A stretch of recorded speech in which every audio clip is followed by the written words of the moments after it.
జీతాలు వచ్చి 7 నెలలు అవుతున్నది. పాపం అప్పటి సంది ఇప్పటిదాకా రేవంత్ సార్కు నిద్రనే ఉండలేదట. తిండి తింటలేడట, కంటి నిండా నిద్ర పోతలేడట. ఎప్పుడు చూసినా పని పని అంటుండట. ఇంట్లున్నా ఢిల్లీకి పోయినా ఏడున్నా సారు మనసంతా పని మీదనే ఉంటున్నదట. ఈ సారు చెప్పుకున్నాడు, సారుల మనుషులు కూడా చెప్పుకుంటున్నారు. కానీ అసలు ముచ్చటేందో రేవంత్ సారే బయట పెట్టిండు. రోజుకు 18 గంటలు పనిచేస్తున్నాడని రేవంత్ సార్ గురించి అందరు చెప్తున్నారు. ఇగో సినిమా యాక్టర్ బండ్ల గణేష్ అన్న కూడా చెప్తున్నాడు. చూడుండ్రి, రెడ్డి గారు 20 గంటలు పనిచేస్తున్నాడు. ఈ మధ్య కాలంలో భారతదేశంలో ఏ ముఖ్యమంత్రి పడినంత కష్టం రేవంత్ రెడ్డి గారు పడుతున్నాడు. రోజుకి 20 గంటలు పనిచేస్తున్న ఏకైక ముఖ్యమంత్రి మాకు తెలిసిన ముఖ్యమంత్రి ఈయనే కాదు, ఎంపీ మల్లు రవి సార్ కూడా అదే ముచ్చట చెప్పిండు. అయితే ఈసారి ఇంకో 2 గంటలు ఎక్కువ పెంచిండు. అంటే రేవంత్ సారు ఈ నడుమ ఇంకో 2 గంటలు ఎక్కువ పని చేస్తున్నాడు కావచ్చు. తిండి కూడా సరిగ్గా తింటలే అంటున్నాడు పాపం. ముఖ్యమంత్రి గారు, ఉప ముఖ్యమంత్రి గారు రోజుకి 20 గంటలు పనిచేస్తున్నారు.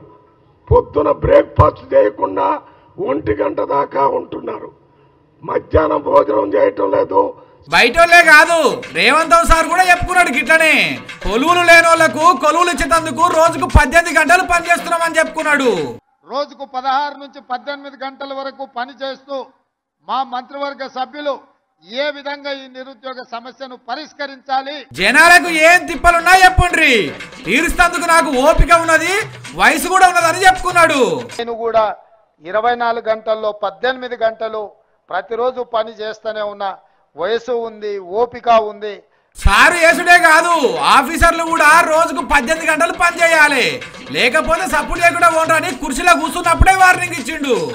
రోజుకు 18 గంటలు పనిచేయాల్సి వస్తుందని అట్లాంటి ఆలోచన ఉండి ఎందుకులే ఇంత ఫిజికల్ స్ట్రెయిన్, మెంటల్ స్ట్రెయిన్ మాకు ఎందుకు అని ఎవరైనా అధికారులకు ఏమైనా చిన్న చిన్న అభ్యంతరాలు ఉంటే మాకు ఎలాంటి అభ్యంతరం లేదు. తప్పకుండా వాళ్ళకి కలెక్టర్లుగా, ఎస్పీలుగా అక్కడి నుంచి మార్చి మీకు మిగతా ఎక్కడైనా 18 గంటలు పని చేయకుండా ఉండే పోస్ట్ ఏమైనా మీరు కోరుకున్నా మాకు ఎలాంటి అభ్యంతరం లేదు. ఇక అలా గురువుతోని పోటీ పడి 18 గంటలు పని చేస్తున్నాం అని చెప్పిండు. ఇంకోతానా గతంలో 12 గంటలు పనిచేస్తే సరిపోతుంది, అంతకు మించి అవసరం లేదు అనుకునేవాడిని.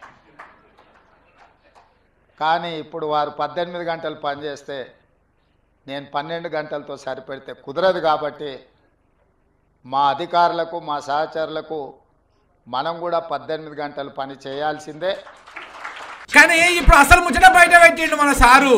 18 గంటలు పని చేసే దాని మీద అసలు కథ బయట పెట్టిండు. 24 గంటలలో 8 గంటలు మనం నిద్రపోవడానికో, తినడానికో, కుటుంబానికి సమయం కేటాయిస్తుంటాము.